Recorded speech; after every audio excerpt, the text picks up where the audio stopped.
This is Dave, and I'm here with Ethan, and together we are Dave and Ethan's 2000-inch Weird Al podcast, episode 236-inch. On this episode, we interview writer Nancy Thompson, who won a date with Weird Al on a radio contest in 1985. It's Dave and Ethan's 2000-inch Weird Al podcast. It's a podcast about Weird Al. It's Dave and Ethan's 2000-inch Weird Al podcast. Seriously, the whole podcast is about Weird It's Al. Dave and Ethan's 2000-inch Weird Al podcast. You don't have to listen, but we're glad you are. Dave and Ethan's 2000-inch Weird Al podcast. Hello, Ethan, and wonderful listeners, and welcome to episode 236-inch. From all of us here at Dave and Ethan's 2000-inch Weird Al podcast, we hope our American listeners enjoyed some wonderful fireworks last week for the 4th of July. And from all of us here at Dave and Ethan's 2000-inch Weird Al podcast, we hope our international listeners had a nice July 4th. And speaking of fireworks, our guest this episode went on a date with Weird Al that she won on the radio, and we'll have more on that later, because right now we're going to jump into what's happening in Weird Al related news. After the official release date last week, many listeners have started receiving their 4K Ultra HD 35th anniversary UHF Blu-rays in the mail from Shout Factory. If you have not ordered your copies from shoutfactory.com yet, the bonus items are starting to sell out. The deluxe set featuring the exclusive enamel pins has sold out completely, and the set with the fridge magnet and foam remote control appear to have less than 100 or so in stock. Now, as we mentioned last episode, Shout Factory posted a message on their website warning buyers of shipping delays for the UHF discs and the bonus items. In our opinion, we are never mad when a company is upfront and honest about delays, but it does make us think of a recent company that is on the other side of the spectrum. Yes, Z2 Comics, the publisher of the Illustrated Al, took orders for the $299.99 Super Deluxe edition of the book back in May 2022. While the Super Deluxe editions were promised for November 2022, they emailed buyers on November 21st, 2022, that the books were delayed and would ship December 5th. But the mini accordions were delayed until March 2023. This update in November 2022 was the last update that purchasers have received. March 2023 was a year and 4 months ago, and we have yet to receive an additional update. In September 2023, last time we made our feelings on this major issue known, we received private correspondence from Z2 on Instagram stating they are working on an update. Now, 10 months later, there has still been nothing. Absolutely nothing. Stupid! In our opinion, how they have left their customers, Weird Al's biggest and most loyal fans, completely in the dark is despicable and makes us think twice before ever supporting their company again. If we hear any updates on the Z2 mini accordions, you can be sure we will let you know here on the podcast. Our listener Frank Duda Willis let us know that Roku has added an interactive trivia game to their main menu, and it has a question about Weird the Al Yankovic story. All right, the question is, in the Roku original movie, Weird the Al Yankovic Story, which well-known DJ suggests that Al use the stage name Weird Al? And the options are Dr. Demento, Captain Crackpot, Professor Pun, and Sergeant Strange. Now, I'm just wondering where the option for Captain Buffoon is. Well, if you know the answer, we could really use your help. Weird Al makes a voice acting appearance as attorney Al Bingo on the Get It to Dutch podcast. The podcast revolves around pitching scripts for a fictional producer, and Weird Al plays a lawyer that calls and rambles on the phone so he can bill them longer for his services. This episode is brought to you in part by Vegan Burrito Restaurant Burrito Burrito, home of the 2-pound double wrapped in a quesadilla Burrito Burrito, and Wizard Burger in Albany, New York. Come on down to Burrito Burrito and Burrito Burrito, your Burrito Burrito, and Wizard Burger for mouth-watering, loaded, dare I say beefy, vegan burgers. From Albany to Uranus, Burrito Burrito and Wizard Burger feed the hungry with out-of-this-world plant-based real food, always vegan style. Visit burritosquare.com and wizardburger.com to order ahead. All right, let's check out what's happening in Everything Celebrities Do is Fascinating! Related news. Photos were released last week showing Weird Al at Questlove's 6th annual game night party in Los Angeles, co-curated by Weird the Al Yankovic Story's very own Quinta Brunson. Fascinating! Photos show Weird Al playing Uno as well as Jenga alongside Wayne Brady. As of this recording, no photos have surfaced of the famed parody songster playing Twister by MB. Fascinating! The released photos also answer the question from last episode of what Weird Al was doing with Io Edebri of FX's The Bear. They were both at Questlove's game night party. Fascinating! And now it's time for what's happening in Grammy Award-winning Jim Kimo West related news. Rainbow Body, the second single from the album Xanthi by Josh Jaffe and Jim Kimo West, has just been released. The name comes from the Buddhist concept of rainbow body, liberating the body into light at passing. You can listen now on iTunes, Spotify, and other streaming sites. And coming this Friday, July 12th, David Vito Grigoli and Jim Kimo West are releasing their single, On the Road to Wyndham. The song features acoustic guitars, charango, Irish bouzouki, fretless bass, and mandolin. Wow, Dave, I'm impressed that you were able to pronounce acoustic. Yeah, me too. And now it's time for what's happening in Dave and Ethan's 2000-inch Weird Al podcast related news. Ethan and I recently sat down with Weird the Al Yankovic Story animation producer and episode 196-inch and episode 197-inch guest Josh Pilch and his podcast partner Jesse Moriarty to record an episode of their improv podcast. The podcast Big Town Improv with Jesse Moriarty and Josh Pilch is a completely improvised comedy podcast, and we both had just so much fun recording it. I like that I had to do absolutely no prep for it. Sure, maybe you didn't have to do any prep, but I had a 46-page script to memorize. Well, Josh let us know that our episode is scheduled to air tomorrow, Thursday, July 11th. Now, while we don't want to spoil it for you, we will let you know that we talk about tattoos, accents, teleportation, pinball, and, of course,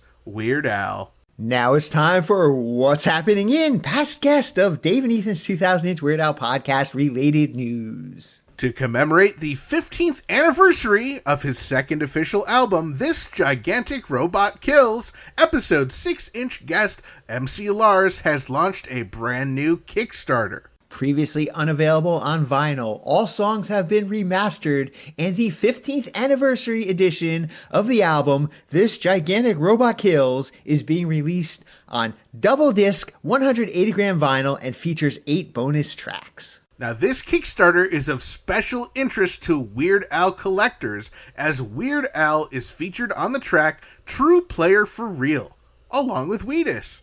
Rewards include a 50-page commemorative photo book and a Legend of Zelda necklace with a working NES cartridge. I wonder who in my household would be interested in that. While MC Lars may have already reached the official goal, you can still support the campaign and get these awesome items for your collection between now and August 2nd. Just search MC Lars on Kickstarter. Episode 43-inch, episode 154-inch, and episode 155-inch guest Lily E. Hirsch's latest book, Taking Funny Music Seriously, is now available everywhere fine books are sold. The book is available in hardcover, paperback, and ebook, and features a blurb from Weird Al himself on the back cover. And as you can probably tell by the title, the book celebrates all things having to do with comedy music, so it's a must-read for funny music fans. But if that's not reason enough to check it out, our very own Dave and Ethan's 2000-inch Weird Al podcast is mentioned in the book as well. Go get it right now! And now it's time for this episode's interview. Take it away, Ethan. Dave and I are very excited to welcome to the podcast a best-selling author with a very unique and special Weird Al story. Please welcome to the podcast, Nancy Thompson. How's it going, Nancy? Really well, Ethan. Really well. Thank you so much for having me on your show. We're so very excited to talk to you, Nancy, because you, like Ethan hinted, have a very, very special connection with Weird Al. It goes all the way back to 1985, and we're very excited to hear all about it. I don't even know where to start. I guess, what is your connection to Weird Al? Let's start with that. Sure. Well, if you're flashing back, it's literally 39 years ago. Wow. That's a long time, right? So if you flash back to where we were 39 years ago, there was no cell phones, there was no commercial internet, there was no mass market personal computers. And there I was, I'd graduated college, and I was not pursuing the life path that my family intended. I had dropped out of classical music, which was considered quite a bad thing in the household I was in. And I was essentially working kind of random jobs, having been a musician, having been a performer. It was actually quite a difficult transition to kind of just figure out what else I could do, right? If I wasn't going to do music, what was I going to do? There was no backup plan. So I honestly just did random jobs anywhere you could think of. And I would not really have a lot of patience for them. I would just cycle out and just quit them and start again. So when I was reading through the Village Voice, which I always did, it was just a weekly habit, and I saw an ad from Weird Al, and it was inviting someone to go find his personal ad in the personal ad section of the Village Voice. So I know you guys probably don't even know about personal ads, but before the internet and internet dating, there was actually active personal ads. So I'm like, hey, okay, I got to go find this. So I start scrolling through the Voice and looking to the personal section, and I found his ad. And I can tell you what it said if you'd like to know. Well, I guess for anyone who maybe doesn't know what a personal ad is, it's basically like, hey, this is some information about me. If I sound interesting, send me a letter and we can maybe go on a date or become friends. Is that essentially how you describe it? Well, yeah, the Village Voice at that time was women seeking women, it was men seeking women, it was anything goes, essentially, right? But it also had traditional dating. And it was before anyone was using the internet or going on Match.com or any of that kind of stuff. So it was a pretty active place for people to meet other people. And I was a dateless nerd, right? You have to understand, I'm coming from it, right? So I'm a nerd. I don't date. I didn't have any social skills. I had literally no game at all, right? So to me, I'm like thinking, oh, Weird Al. I love Weird Al. I've been watching him on MTV. Right. This is fantastic. He's like one of my people. Like he's a nerd, and he to me appeared to be someone like that I would see at Juilliard. Right. He had that kind of talent. He had that kind of nerd appeal that most musicians have in classical. Right. So it was a real comfort. I thought, okay, sure, I'm going to win this thing. I was kind of confident about it. So they were pretty explicit in there that there was a contest in how Yes. it worked. So can you tell us a little bit about like the ad that you read before you actually found his personal? Yeah, I mean, the ad just basically had a photo of Weird Al and said something along the line of he was going to offer the ultimate empty experience, a dream date with him. You were going to have pizza and blueberry daiquiris. It was a hoot, right? And I'm like, hey, yeah, I'm going to win this. So Was it like sponsored by like a radio station? Yes, Or the Village yes. Voice? Yes, Okay. it was sponsored by WMCA Radio, which was a rock station at that point. I think today it's still around. It's a Christian station, but it was a rock station, and Right, it was right, yeah. So they place an ad in the Village Voice, and it says, go find Weird Al's personal somewhere back in the personal section of the Village Voice. Right. And at that point, you enter. It's to enter a contest to win a date with Weird Al. Is that how the contest? That's what went? it was. Okay. You had to the first part of it was like a treasure hunt. You had to find his ad, right? So, like the personal ads at that time had like hundreds and hundreds of ads. So you had to go and, take out, go look through everything, kind of go, well, what makes sense? Fortunately, it's Weird Al, so we knew it was going to be funny. Right. So it was actually quite easy. I'm a fast reader, so I found it in seconds. I guess I want to interrupt and say, the reason that you know so much detail about what happened 39 years ago is you did find a source that helped you remember some things. You want to tell us about that, just to give us that background before we get into the specifics? Absolutely, I do, because it's sort of funny too. So the whole recollection of the date with Weird Al came out of a novel that I've been working on. So I started it last year. It came to me, a lot of it, through dreams, right? So every night I'd wake up as I was writing this, and I'd have a recollection or a memory from the past, something funny, something tragic, whatever, and I'd go and write that down, right, as the character of who I was doing it for. And so I had done that for Weird Al, the Weird Al story, and it was in my first draft, and the editor who's working on it, read it and said, you know what? This is like a non sequitur. It doesn't work. You got to take this out. Oh, no. So, blasphemy. Right? Blasphemy, exactly. And it hurt, but I said, okay, she seems to really know what she's doing. She's giving me great advice, great tips, and really helping me orchestrate this. So I did what she said.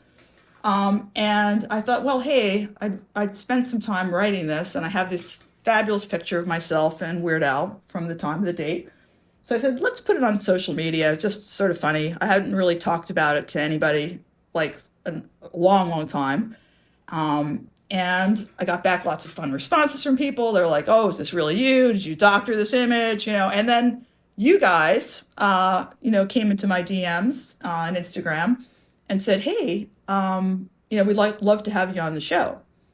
And as you know, we kind of went back and forth a little bit, chit-chatting, and it reminded me, kind of jogged my memory, that I had actually written about this pretty soon after that date. I was the editor of the internal newsletter at Columbia House, and my boss at the time, I had told her about the experience, and she's like, that's got to go in the newsletter. You've got to write that up. Well, you guys were probably selling Weird Al albums, right, at the Columbia House? We certainly were, yes. And I was in charge of all the content, so it was like, yeah, I guess I can put my own life out there. And what the hell? No one knows it here. I'll write about this.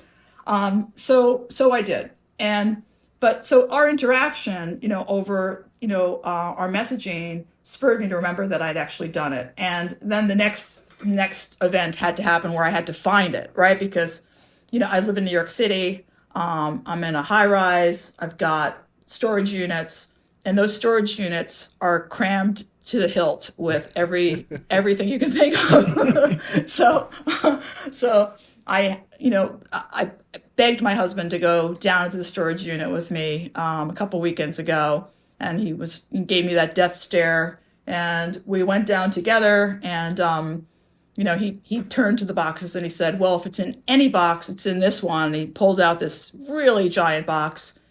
He threw it down on the ground. I dived down and started. I was like a pig in mud. It was very exciting. It was all the stuff I'd written in the past. I was having fun. It was 100 degrees. I didn't care. I was like just having fun. But I feel his stare, staring me down like, okay, find it. So then it was just like a miracle. There it was. There's a newsletter, just as I remembered it.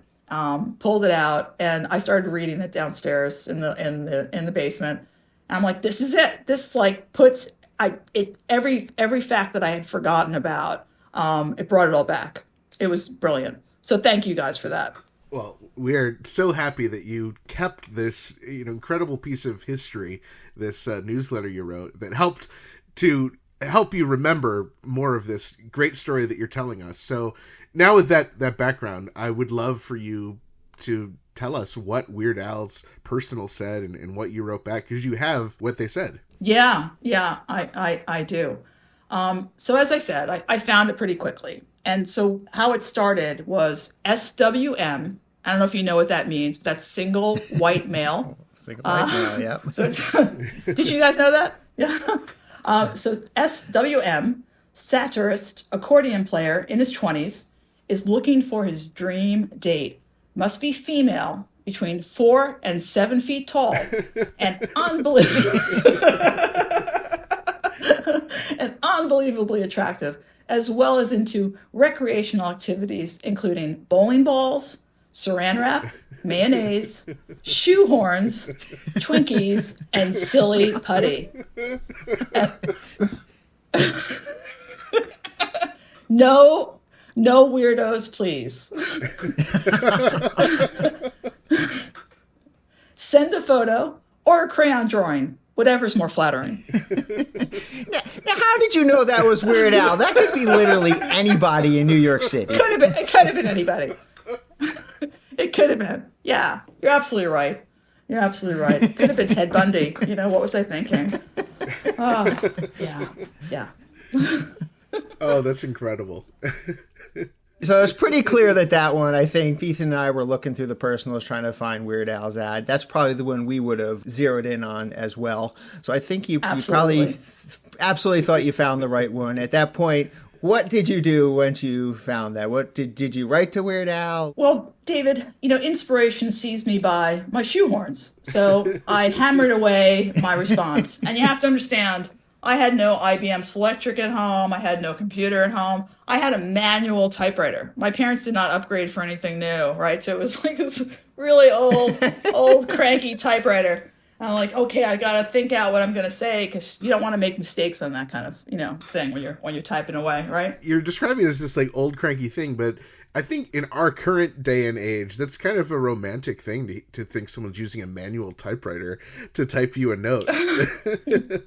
How differently we see that these days. I know. No, I have noticed that. I have seen that it's become kind of a nostalgia thing. But to those who've lived through it and have like the calluses and who actually had jobs as typists, it's a torture device. It's truly, who the heck, So I can tell you what I wrote to him if you're curious. Well, first of all, are you between 4 and 7 feet tall? Do you fit the criteria? Yes, I'm 5'9". Oh, perfect. Comfortably in that mix, right? Yeah, comfortable. Perfect. Yeah. Yes. So true. So I, got the typewriter going. I wrote, "Dear Weird Al, at last I have found a soulmate. Most of my favorite recreational activities revolve around bowling balls, saran wrap, mayonnaise, shoehorns, Twinkies, and silly putty. But I would relish the opportunity of introducing you to the wonders of sauerkraut, hot dogs, and pet rocks." Do you guys know what pet rocks are? Do you remember that? Yeah. Did you ever hear about those? Of course. Yeah. Well, let me pause you right there, because already, I'm seeing something really unique. So Weird Al is talking about Twinkies, and you're talking about hot dogs. And then, of course, 4 years later, Weird Al makes the Twinkie Wiener Sandwich a reality in his movie UHF. So I wonder if this was, maybe that was the inspiration. Wow. Pretty cool if it was. Absolutely. So I continued on and I said, "Anyway, I just want to mention how much I enjoy your work. You have given me infinitely more pleasure than pet rocks.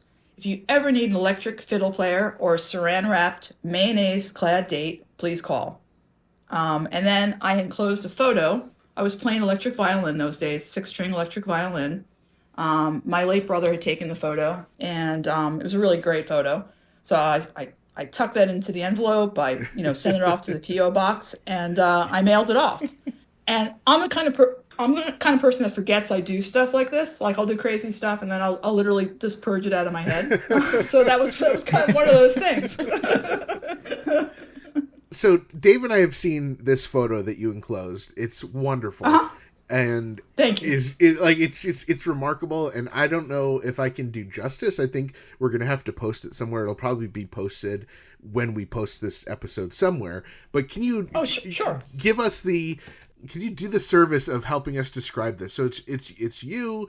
You've got like a very serious look. Your head's tilted. You've got a violin, but it's a clear violin. How would you describe this? Well, it was a custom-made electric violin. There's actually kind of a cool story behind it. So, as I mentioned earlier, I believe, I had flamed out of Juilliard, right? So I was at Juilliard pre-college. I was there as a little kid, like age 12 to 18, and I left it. But during one of my early lessons, when I was probably about 12 or 13, there had been a violist, an older person, like a college-age person, who had studied with my teacher, who was leaving the room, and there was a big fight, a big ruckus that had happened. They were like yelling at each other, and he was running out and leaving. And I walked in for my lesson, which of course was terrible because he was in this horrible mood and he was all meaner than usual. So I had a vivid memory of him because that was pretty unusual at a school like that. And so flash forward to, years later, where I'm no longer wanting to be a classical musician, but I'm intrigued by electrifying the instrument. And it was difficult to do it yourself, to add the mics on and all that. It wasn't the same. Mm-hmm. And I'm at a music store and I'm reading the, back of ads of instruments for sale.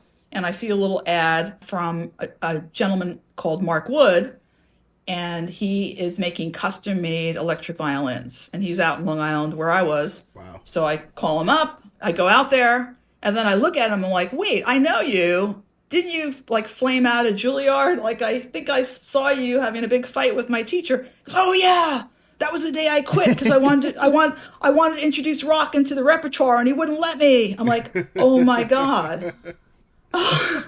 So weird, right? So he personally made, and he's got a big time business now making electric fiddles. But he at that time was living in his parents, like an adjunct to his parents' house, and he'd made a studio, and he was custom making all sorts of electric violins. So I'd gotten a Flying V, like a Flying V guitar he made for me. Oh, he made cool. this one that's, yeah, Oh, and nice. he made this one, right, and he made this one that was a Flying V that simulated the look of a silhouette of a violin, but there's actually nothing in there. It's just a stick, right? I see it. Okay. So that's what that is. Wow. Yeah. It's a stick. Yeah. I think with this photo alone, I don't think you even needed the fun and catchy response. I think this photo alone would have gotten you the date. I mean, this is you're very clearly someone who's a Weird Al fan when I look at this photo, and I mean that as a compliment. Well, I kind of felt good about that photo too, I have to say. And that was sort of why I felt, I'm going to win this, right? But yeah, that was, I thought that, I sent it, and then, like I said, I totally forgot that I did it. Okay, so I assume some time passes at this point, and then what happens? You get contacted by the radio station, by Village Voice or something. Next, is that what's the next step? Yeah, like a few Saturday mornings later, the phone rang, and my mom actually picked up the phone, and she hears it's a radio station, mm-hmm. and she thinks maybe I've gotten a job, because at this point I was not working, and in between, right? Oh, yeah. So there might be a job. Why don't you go take this call? And I'm like, oh gosh. And there's no privacy, right? I'm an adult at this point, but a young adult living with my parents. There's no cell phone. So I'm like, okay, well, just, hold on. Let me go take it in your bedroom. They had a phone in their bedroom and they weren't in there. So I'm like, okay, I'll go there. And I do, I go and end up taking the call. And the first call was from Terry Woodcraft, who she had a show called Getting Personal. And interestingly, Terry later became a top producer at ABC News, senior producer. So But at that point, she was working at this WMCA with her show. And so she's on the phone and she says, hey, we actually didn't pick you. There was a third contestant that we did pick, but they're not answering the phone. Wow. So I'm like, oh, that's flattering. Thank you. Why would you say that? Why would they say that? I don't know, but I guess it was just like, can you be available? Because we really need someone now, right? And I was like, oh, okay. And she goes, well, look, we'll call you back in 5 minutes and you'll talk live on the air with Weird Al. I said, so how many other people are there? She said, oh, just a couple, so that was it. And you remembered at that moment that you had submitted this thing? Well, yeah, of course. Then it came back. I was like, oh, yeah, geez. Yeah, of course. Yeah. But then it's like you're filled with this whole, like, now your family's focused on it. And like, oh, what is she doing in the bedroom? What kind of interview is this? It's like, and I'm like, I've got to grab a tape recorder to record this. There was, and who knows, maybe, we'll get married. This will be something our children can hear. It's just a goofy, like, I've got to record this. And so I'm trying to prepare all this and my family's just like, what the hell? And my dad, literally MTV was just watching MTV or anybody like Weird Al or anybody that wasn't a classical artist or an opera singer or anything like that. That was like a subversive act in my household, right? It was just like, you don't do that. You don't listen to this. You don't watch this. So to me, most of the time where I was listening to anything from Weird Al or any rock artist, it was when I was in my car, right? I was in my car driving around and I could listen to what I wanted to on cassette tapes and my AMC Hornet that was always falling apart. So, So I was pretty nervous, when I realized I was now going to be on the air with Weird Al. So I was, trying to get a hold of myself. The call was coming soon. What am I doing? Let me get the blank, cassette, put it in the tape deck. Let me get a cup of coffee to calm down. I was just like, what am I doing? Yeah. So at that point, I'm trying to think how do I portray myself in the interview? Like how do I act? How do I answer the questions? The whole thing, ironically, I became someone who now train people in the media. But at that point, honestly, this was just such a out of left field kind of crazy thing. So my experience of media people were like Mary Richards on the Mary Tyler Moore Show, right? That's who I kind of channeled. I thought, well, let me be like Mary, combined with Rhoda, who's a lot sassier. I'll try to like channel that. That would be me, And that's I kind of was trying to meditate on that before the interview and just sat there as I waited for the phone to ring in my parents' bedroom. So you get the call back from the radio station, and now you're live on the air with Weird Al. Are there other contestants as well? What's going on? What's this conversation like now that you're on the radio? Yeah, the first thing I hear is Weird Al's introducing me as a fiery redhead who likes to play the transparent electric violin. So you didn't hear anything leading up to that, or did you hear the whole segment? I wasn't really hearing so much up until then. I heard it as I'm about to be interviewed in. I heard there were other voices and other women that were already on the line at that point too. But yeah, really it was starting with, with my intro. Okay. And then he asked a question, in the typical kind of Weird Al way. So what he said was, if you could be any kind of animal in the world, what would you be? And at that time, Barbara Walters had asked Kate Hepburn what kind of tree she identified with, and that's what sprung to mind. So I reminded him of that because I'd literally just seen that, and he goes, "Well, that was my next question," So then I ended up telling him that I'd like to be an animal with a strong sense of survival, and he said, "Like a turtle, perhaps." Which is funny. We all laughed. And then he went right down to the entree, because the dinner was going to be pizza. So he wanted to know what I liked on my pizza. So I said, anything but anchovies. And I scored really big points with anchovy, hating Al, like he hates anchovies. And then like there's the other gals, there was Bernice and Jackie, and they were chit-chatting back and forth too, but I was kind of like not really even listening to what everyone else was saying. I was a little bit in a daze. I remember going, okay, I got through it. Seemed good. I think it was good. I don't know what these other people are saying. There's something about one gal, dancing on top of tabletops with her black patent leather shoes, and it sounded like silly, but I was like half hearing it, not really even taking it in. Right. And then it was just sort of that kind of a state of mind. And then Terry Woodcraft, the host, she actually asked the audience to call in and vote who should win. Which I didn't know that going in. I didn't know it was going to be. So one, I'm already rejected going in that I wasn't picked, and now it's like another chance. Yeah, you're a reject, and now people are going to vote on your fate. Weird Al, there's no saying this. Like, yeah, that's so disheartening. Right. It's disheartening, and I'm dateless. Like I don't date, so this is like, oh my god, what is the universe, giving me here? That's not right. Yeah, and you're playing to Weird Al. You're not playing to the listeners of Terry Whitcraft, I never listened to the show before, right? I didn't know anything about it. So, yeah. So it's funny. So they poll the audience, and I don't win.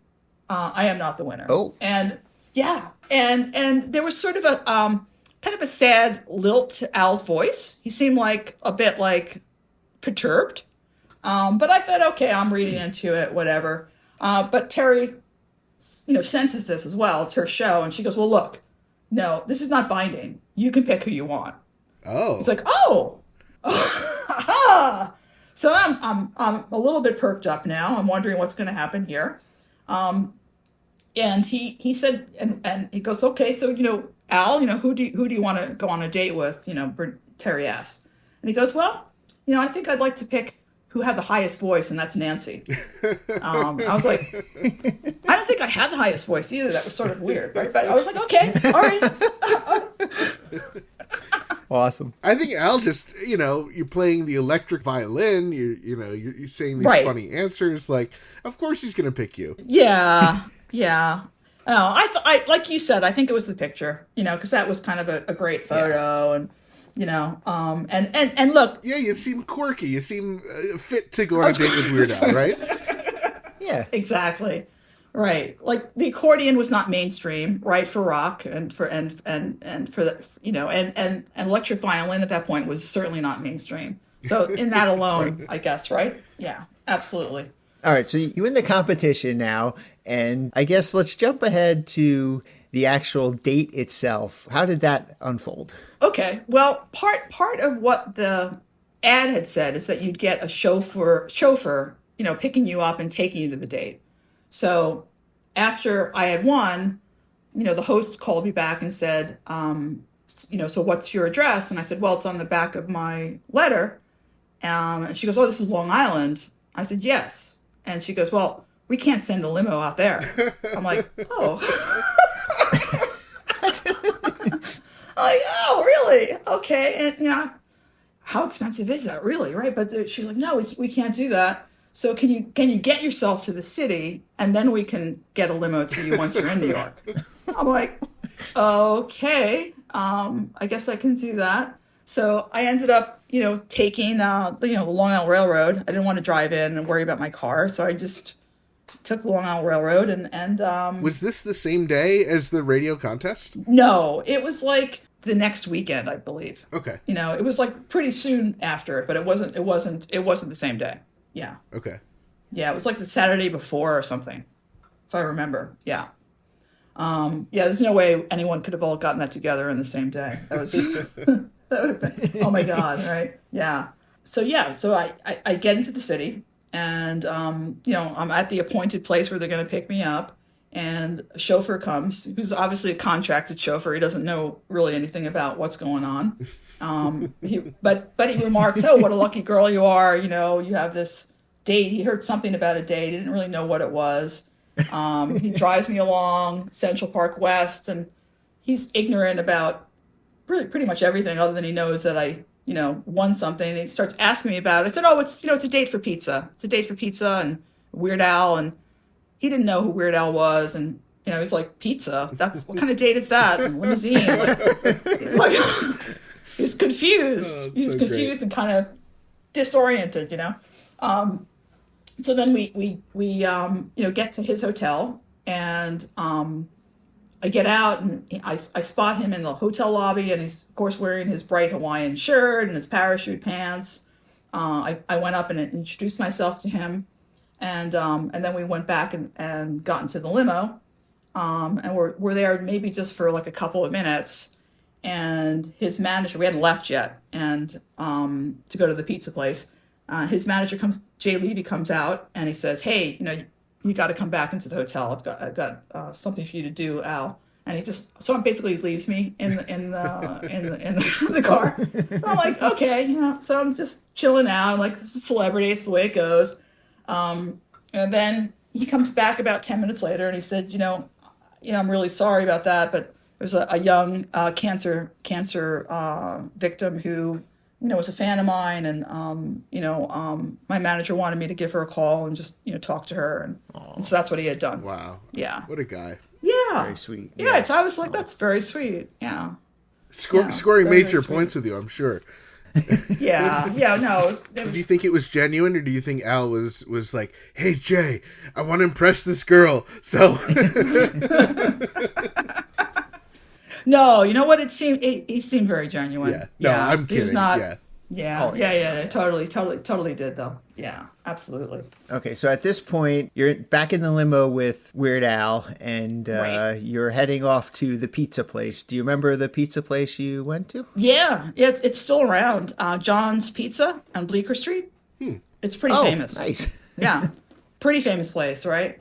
So we take the limo, we arrive there, and there's all sorts of fans outside of the restaurant, and they're waiting to, get his autograph, and they're taking photos, and it was kind of a scene. So it was publicized that that's where you guys were going? Yeah, on the show, right, on the radio show. Okay. They were telling gotcha, everybody, yeah. so people came out. And on the way, do you have any recollection of what you and Al talked about? Did it seem like a real date, or did it seem fake, or what was your impression? Yeah, it didn't seem fake at all, but then it also didn't. It felt also sort of surreal because, and also you have to understand too. Like I had no game. I didn't know what dating really was. I was really late to the game, really late.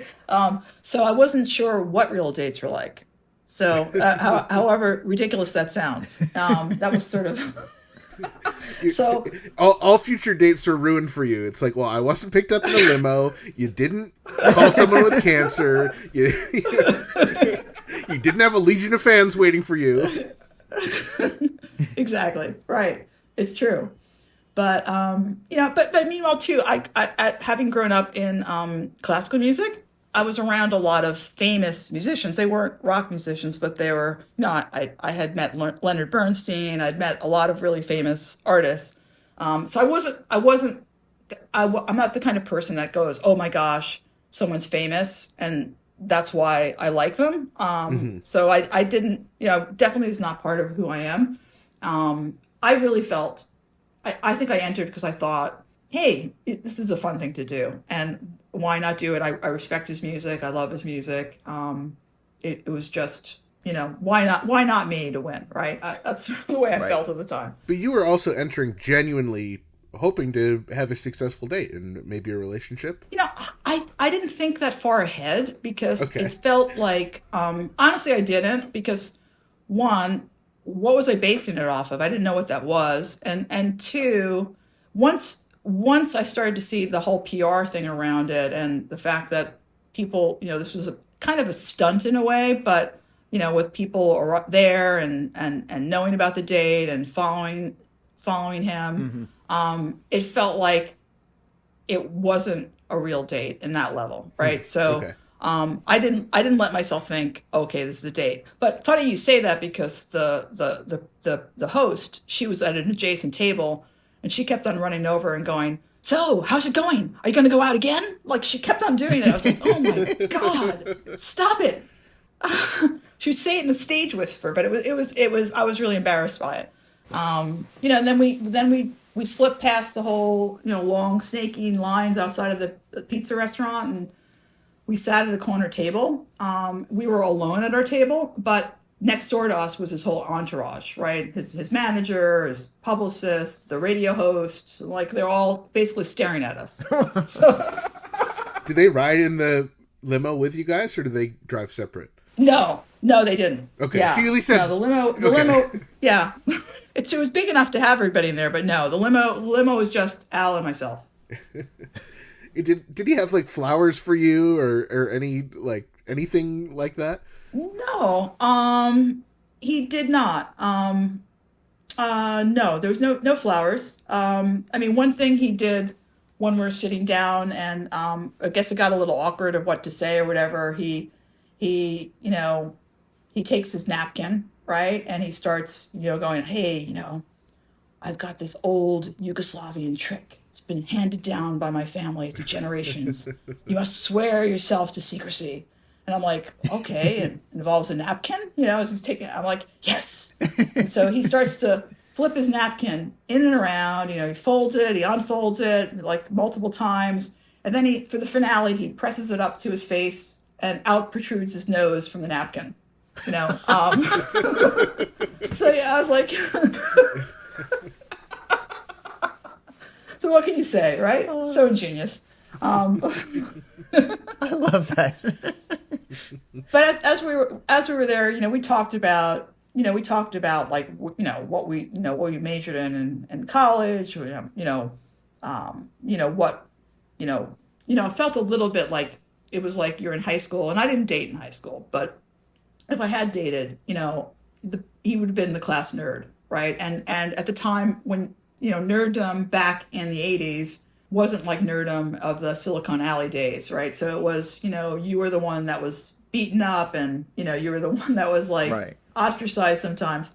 And it felt like he was that, where, 90-80% of the class would think, okay, this guy's just, a nerd, but the 2%, the smart ones that were beyond that kind of petty stuff, they would know that this person's cut out for something, amazing. Yeah. So that's what it felt like as we were talking. And he told me he majored in architecture, California Polytech. He's super, super smart, super sweet, and kind of shy. Mm-hmm. But yeah. And so this is 1985, so he's 25, 26 years old. How old are you at this point? I am 23. Okay, so you're about the same age then. Yeah. Right. About the same age, exactly. So do you remember what kind of pizza you guys got? Did you get like a whole pizza and split it, or did you get slices? I'm very curious. We got an entire pizza, like a large size, and John's Pizza. If you've not gone, you should go because it's terrific. It's like flat pizza, thin pizza, really really good. But it was a giant pizza, no toppings other than like cheese and that kind of thing. Mm-hmm. We had this giant pizza. I'm really kind of too nervous to eat too much because I'm thinking, well, I'm here, I'm with Weird Al, I'm trying to have chit chat. This feels surreal. Right. And so I take one slice and I'm eating it very slowly because I feel it's like an altered reality. Where am I? How did this happen? And he's eating really, really quickly. And he eats the entire pizza really quickly. I'd actually never seen anyone eat that fast. And all I'm thinking is someone who, plays music, how do you even, and I'd seen his shows and he moves around and jumps around a lot. So in my mind, I'm going, how is he going to digest this and be on the stage and not like be throwing up? Like I would be throwing up and, like it would be a horror show. And he's like, and it was no problem to him though. He was just totally, this is what he does. He says to me, I could have had a whole other pie. This is nothing, I'm like. That's awesome. And then we get back, the concert time is coming up and, the manager, came by and kind of nudged him. We've got to get going. So we get into the limousine And at that point, too, they took a photo of Al and me as we're about to get into the limousine, the photo that I shared with you guys. Oh, awesome. Yeah. And, so we sit down, we're in the limo together, and it's a giant stretch limo, too, by the way. So it's sort of ridiculous, like too big car. And we're in the back seat, and there's a television in the back.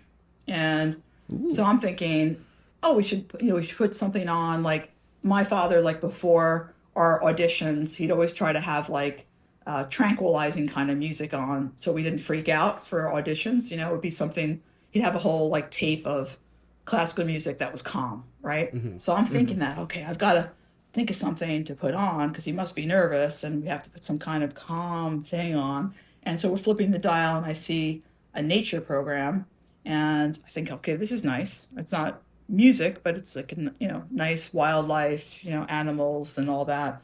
So he's like, okay, that's great. And I'm telling him, hey, this is going to relax you, Al. This is nice.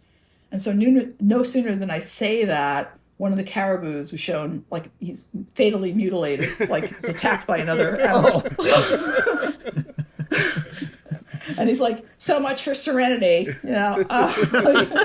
sorry, Al. Yeah, did my best, did my best. But so we kind of snuggled in the car. That was probably the most, intimate we got. Like, he just snuggled up next to me, and I had his head on my shoulder. Yeah, it was kind of sweet, right? And he just sort of cuddled up, and we were just sort of quiet for a lot of the ride, other than he would keep asking, like, where are we? He hadn't been in New York City very much. Okay. Maybe it was I don't know if it was his first. You'd know better than I, like, had he been there before. But I didn't get the sense he had. At least a few times. He didn't know yeah. I mean, if you're on tour, you don't really have time to explore. Yeah, he's an LA-based guy, so he doesn't... Yeah. He probably didn't get to New York City too often. It was pretty early in his career. So, yeah, I could understand that, yeah. And he's been, he's taken around. He's not having to go on his own, too. So it's more difficult. So, like, we went from, like, Morton Street onto Carmine and Varick and, on the West Street for a couple of miles. And then we go on to 12th Avenue. We go into West 58th Street. And, all along the way, he's kind of going, so where are we? And I'm, like, kind of, telling him, oh, we're on 10th Avenue now. We're coming on to Amsterdam Avenue. So it was like that kind of thing. But he really wanted to know where he was, which is fun. And, basically then we hung out, and it was still cuddling, and we never kissed in the limo. We're just really both, like, I don't know how to say it, but we're both really, like, totally awkward, right? So we're both two, like, right, two nerds put together, and, where does that going to go? So then we finally get to the theater, the Beacon Theater, which is where his concert was. And then there are all sorts of theater production people there, and they whisk him out of the car, and they take him backstage. And as they're taking him back, he's like, really nice to meet you. It was great, and have fun at the show. And then he went off and did his concert. And they seated me, and I got to watch. So you just had a solo seat. You get there, you sit down, and then you never see Al again, or do you see him after the show? Well, after the show, they took me backstage. Okay. And so, yeah, because part of the date, if you recall, at the beginning, there was a blueberry daiquiri involved. So we hadn't gotten that at John's. So he had to come through with that. So yeah, he came, and he handed me a blueberry daiquiri. He kissed me farewell, and he said, "Hey, you were the perfect dream date." Aw, well, that's so sweet. Yeah, it was very sweet. Wait, was it a kiss on the cheek or a kiss on the lips? Was there tongue? We need to hear all of this, Nancy. Oh my God! Wow. No, it was a cheek kiss. Okay. It really was. Yeah. Sorry to disappoint. Was there tongue involved? Like I said, I don't recall feeling that at all. No, absolutely not. Jeez. No. Funny. How cool. What an extremely unique experience. I don't know if I've ever heard of, outside of your story, another contest like this. I wonder if Dave, have you heard of anything like this before? No, I've never heard anything like this, and certainly did not hear this story before you shared it with us the first time, Nancy. But I mean, like, I know sometimes Al's done like silly things. I think he gave away like his old car on MTV. So he's done silly things like this before, but never anything on like a date type of thing that I've heard of before. I think there are other dates, though, around the country. Oh, yeah? As I was really? as I was working on my book, I stumbled on someone who wrote about it for a blog. And I should find that for you guys and send it to you. But I think he did do... I don't know how many of these he did. I have no idea. But I wasn't the only one. That's so interesting. There are more. Interesting. There are more out there. Yes. That's so funny. And I love that, you know, I guess back to the UHF connection I made between your two personal ads is the blueberry daiquiris is also something that shows up in UHF. So I always find it funny where... That's weird. Al, when he comes up with something funny, if he doesn't use it in something official, he'll find a way to use it eventually, which is... It always tickles me when I see connections like that. Fabulous. Yeah. I love Amazing. Amazing. So overall, I mean, I think I know the answer to this already, but how did you enjoy the date and the whole experience? Oh, it was phenomenal. It was so much fun. It was a terrific date. It was surreal, but it was really beautiful. I mean, he was a wonderful person. No, he is a wonderful person. Mm-hmm. And it was clear he was not, I think sometimes, you know, when you see someone who becomes a celebrity, the impulse is to think that they're going to be great because you really care about their work, you like what they do. But a lot of times people are disappointed, right? The real person is not all that pleasant or, you know, has some kind of issues. Mm-hmm. And he was clearly very sensitive, very funny, very warm. He was a good person. So it was nice that I was able to get that experience of having a celebrity date and having a great time, and not having any bad feelings about it going, oh, you know, like, what if I want to date with Billy Idol or something? I don't know what would happen there, but, you know, right. So I don't know. Right. But, you know, it was fun. It was a fun time. You know, I didn't, oddly enough, I didn't really dine out on it and tell lots of people. It just became something I had that experience and thought about it and thought this is really fun. And then of course that producer kept on saying, hey, you know, as I'm leaving, so do you have plans to meet again? I'm like, oh my God. No. If Al asked you to have another date, would you have gone on another date? Oh, sure. Of course I would have. Yeah. But you know, if you think about it realistically, you know, he was touring the country. He was on the other, you know, part of the country.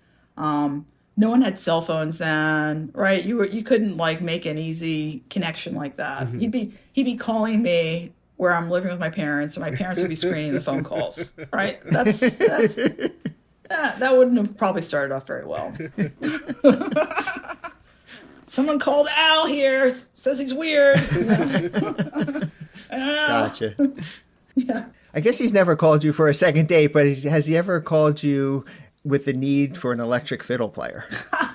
No, you know, I didn't actively pitch myself either. I wasn't like, because that would be the thing you'd think too. Something I guess it was important to talk about. Like I felt, you know, I didn't want to be that person who's trying to go, hey, you should hire me for this. Right. So I didn't really spend a lot of time even talking about it. And quite frankly, I was confident when I'd been a classical musician. You know, I played in Carnegie Hall. My first professional job was at 17 in Mexico City. Mm-hmm. I you know, earned a living, but with electric violin, I was newer to it, and I didn't really feel as confident as a player at that time either. You know, because it was different. It was two more strings, right? Mm.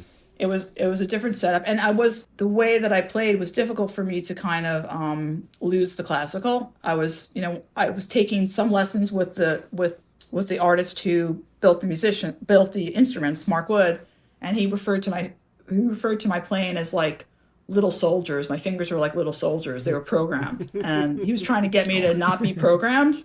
So that's how I felt. I wasn't confident, is what I'm saying. So I didn't go give a pitch or work in a spiel about, how he should hire me. I just didn't do it. Right. So yeah, I don't think I have any reason to call, because he'd be like, well, if she was confident about it, she'd be telling me about this, but I wasn't. So. Well, how about now? Do you still play the electric violin? No, I honestly don't. I don't play classical. I don't play the electric. I've kept my instruments, but I really don't. It's difficult, when you're good at something and then you let it lapse. It's difficult to kind of pick it up again and start. So that's sort of been what the issue is, Yeah, so where I was going with that was even if Weird Al right now had a need for an electric fiddle player, and he kept that note that you sent him with your phone number on, and he gave you a call out of the blue, you would unfortunately probably have to turn him down. I'd have to decline. Yeah, exactly. Yeah. I'd have to decline. Yeah, for everyone's benefit. Yeah. Dave's trying to get you a second date, I think, Dave. I think he is. I'm just trying. I'm trying. I'm trying every angle I can think of here. Well, Nancy, I'm thrilled that you told us this story, and I'm thrilled that this story is making it into your upcoming book, Deleted Scenes and Almost Remembrance. I mean, obviously, when the book is ready to come out, we're going to tell the audience, but they can follow everything that you're doing and your other writing, which is, I wish we had time to get into the other stuff you've written about, because we've chatted offline, and it's incredibly entertaining and really interesting. So they can find out more about you at nancytwriter.com, and then your Instagram, your social media handle is Vorticom, Vorticom, so we can check it out there. What an incredible, unique, amazing story. Thank you so much for sharing this with us. Oh, thank you so much, Ethan. Thank you, David. It was really a wonderful time. I appreciate you guys very much. A huge thank you to Nancy Thompson for joining us this episode. Be sure to follow her on Instagram via @Vorticom, Vorticom, and her website, nancytwriter.com. And be sure to keep an eye out for her upcoming book, Deleted Scenes and Almost Remembrance. We will let you know when it's set to come out, as soon as we know. This episode is brought to you in part by Discover Darwin, promoting tourism in Darwin, Minnesota. Not only is historic Darwin, Minnesota beautiful, it's also celebrating town team baseball. Today, Wednesday, July 10th, 2024, marks the 12th annual Darwin Night at the Dassel Ballpark. The event pits the Litchfield Blues against the Dassel-Cokato Saints. As you arrive for the festivities, please note that both the ballpark barbecue and the old-time music start at 6 p.m. And remember, game time starts at 7 p.m. And while it may be implied, we want to remind you that at 6 p.m. and 7 p.m., twine ball time. Activities include twine ball races, prize drawings, great amateur baseball, and doghouse ball toss. You are encouraged to bring the family and enjoy a fun evening. The mascot for the event is Rudy, a young cartoon lad dressed in a gray Darwin uniform and a blue baseball cap with a D on it. While it's possible that the D on the cap stands for Darwin, it's also equally possible that it stands for Dave. Rudy carries with him a baseball mitt and a baseball bat. Oh, and he also has 6 fingers on his right hand, so he's not that hard to miss. Rudy says, and I quote, "Come early for music and ballpark barbecue, burgers and brats." Seeing that Rudy carries a baseball bat and specifically mentioned brats, we can only assume he intends to beat on the brat at some point during the festivities. So make sure to be on your best behavior. So visit Darwin, Minnesota on your next sporting expedition. Discover Darwin, more than just the twine ball. And after you visit Darwin, Minnesota, be sure to attempt to visit www.discoverdarwin.biz. Dave and Ethan's 2000-inch Weird Al podcast is brought to you absolutely free thanks to our incredible sponsors, Burrito, Wizard Burger, our very own Jackson Scoggins, and Discover Darwin. Our podcast is also supported by everyone else in our Patreon family, with special thanks to our very own close personal friend level Patreon supporters: Blair, Zach Casper, Javier, Kev Messick, Adriana Banana Yankovic, Scotto Brothers, Kenneth, Ajax, Weird's Dream Date Nancy, Matt, Dana B and Beaker, UH Jeff, Gus and Alicia, Ron, Zeb, Casey Killingsworth, Allison, and also thanks to Aaron, Alexis, Rim Jams, Jared and Rocky, Andrew, Richard G, and everyone else in our pretty stinking majestic Patreon family. If you enjoy our totally improvised and made up on-the-spot Weird Al podcast, as heard in the Weird the Al Yankovic story commentary track, please consider supporting us at patreon.com/2000inch. There are awesome benefits like getting your name on the podcast, your own private RSS feed, which gives you early access to each and every bonus episode, and the self-satisfaction of doing something important with your otherwise pitiful, meaningless existence. And do not forget to check out our official merchandise over at shop.2000inch.com. All proceeds from purchases go directly towards supporting our fine podcast. Plus, we love hearing from our listeners and other Weird Al fans, so be sure to join our Facebook community over at group.2000inch.com, and make sure you visit our Discord server for even more riveting Weird Al and Red Rump the Goody related conversations. You can find both of them linked on our website, as well as information about past episodes and guests over at 2000inch.com or weirdalpodcast.com. Keep up on new episodes, podcast news, and events by following at 2000inch on Facebook, X, Threads, and Instagram. And be sure to subscribe everywhere you listen to podcasts so you don't miss a single episode. Not only does subscribing help the podcast, it will beat all your brats with baseball bats. And it will beat all your brats with baseball bots. Plus, we also love it when we receive voicemail via official, patent-pending, 27-hour-a-day podcast hotline, 347-SPATULA, as seen in the Illustrated Al, The Songs of Weird Al Yankovic. That number is 347-772-8852.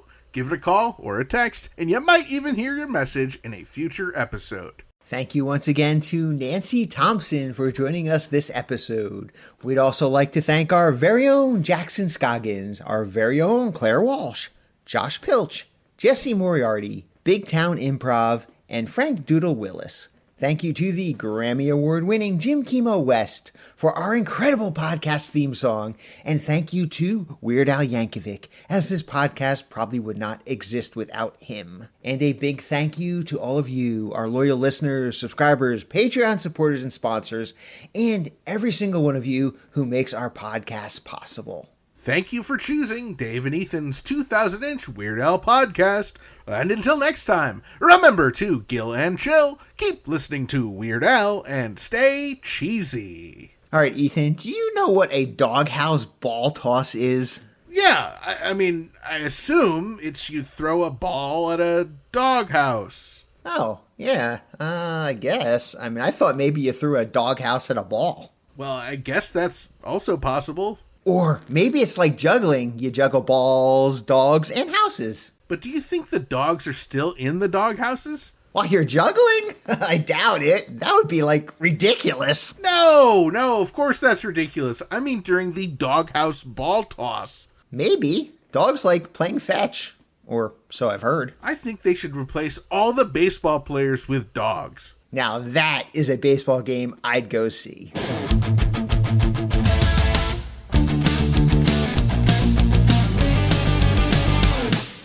That was Dave and Ethan's 2000-inch Weird Al podcast, episode 236-inch. Support us on Patreon, or you'll win a date with Intern Frank.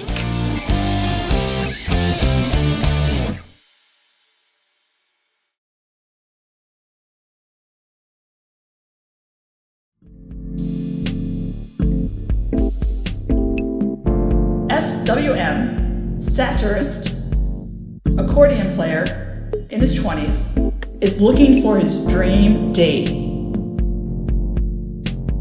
Must be female, between 4 and 7 feet tall, and unbelievably attractive.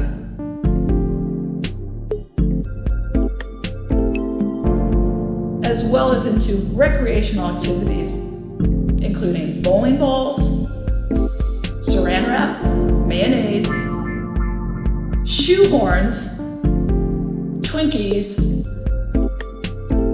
and silly putty. No weirdos, please. Send a photo or a crayon drawing, whatever's more flattering.